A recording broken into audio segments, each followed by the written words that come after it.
மக்களே, இன்று நாம் திருக்குறள் 455ஆம் குறளை பார்க்கிறோம். இது திருக்குறளின் பொருட்பால் பகுதியில் அரசியல் இயலில் சிற்றினஞ்சேராமை அதிகாரத்தின் 5வது குறள். மனந்தூய்மை செய்வினை தூய்மை இரண்டும் இனந்தூய்மை தூவாவரும். இந்த குறள் சொல்ல விரும்புவது மனம் தூய்மையாக இருந்தால் செயல்கூட தூய்மையாகும் என்று. அர்த்தம் என்னவென்றால், நம்மின் சிந்தனைகள், உணர்வுகள் ஈரமானது போல இருக்கும் போது அவற்றை சுத்தம் செய்து தூய்மையாக்கினால் புறம் செய்யும் ஒவ்வொரு காரியமும் அழுக்கற்ற நேர்மையானதாக மாறும். இதனால் பிறருக்கு தீங்கு இல்லாத இனியான சூழல் உருவாகும். எடுத்துக்காட்டாக, ஒருவர் தினசரி தியானம் செய்து மனதை சுத்தம் செய்தால் அது மூலமாக அவர் வெறுப்பும் கோபமும் குறைந்து செயல்களிலும் பொறுமையும் கருணையும் காட்ட முடியும்.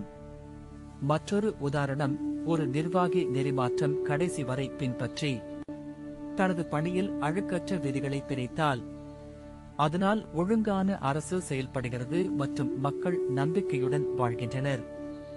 இன்றைய வேகமான சமூகத்தில் இது அதிக முக்கியம்.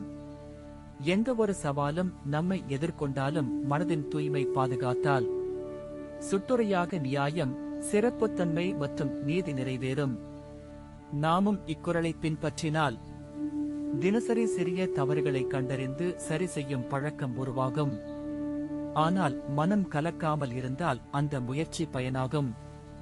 இந்த விதி கல்வி, வேலை, குடும்பம், அரசியல் எல்லா துறைகளிலும் பொருந்தும். எனவே மனச்சுத்தம் காக்குவது வெறும் கருத்து மட்டுமல்ல, அது ஒரு வாழ்க்கை முறை. அதனால் நாம் எப்பொழுதும் தூய்மையான சிந்தனையுடன் தூய்மையான செயலில் ஈடுபட வேண்டும். அதனால் மட்டுமே சமூக நலனும் தனிப்பட்ட சந்தோஷமும் பெறப்படும். இந்த குறள் மக்களுக்கு உண்மையான வழிகாட்டியாக உள்ளது. அதை கடைபிடித்து வாழ்வோம். அடுத்த அதிகாரத்தில் மீண்டும் சந்திப்போம்.